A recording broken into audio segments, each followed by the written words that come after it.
म्हणून हात जोडून प्रार्थना, मी भीक मागतो तुम्हाला का आता बदलवा, स्वतःला बदलवा. आणि एक महत्वाची गोष्ट का माफी मागणं शिका. काय शिकायचं आम्हाला? माफ करणं शिका, माफी मागणं शिका. माफी मागितल्यानं आम्ही लहान होत नाही. माफी मागितल्यानं आपला दर्जा अजून उंचावते. खोटं बोलू नका, फसवणूक करू नका, पण आपलं चुकलं तर सरळ मनानं माफी मागा. माफी मागितल्यानं आपल्याला जग जिंकता येते, लक्षात घ्या.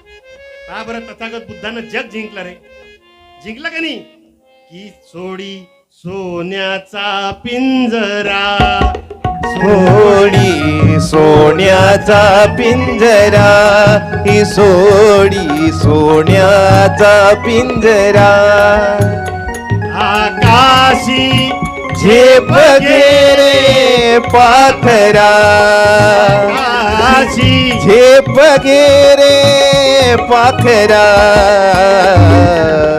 सोडी पिंजरा, सोडी सोन्याचा पिंजरा रे, सोडी सोन्याचा पिंजरा.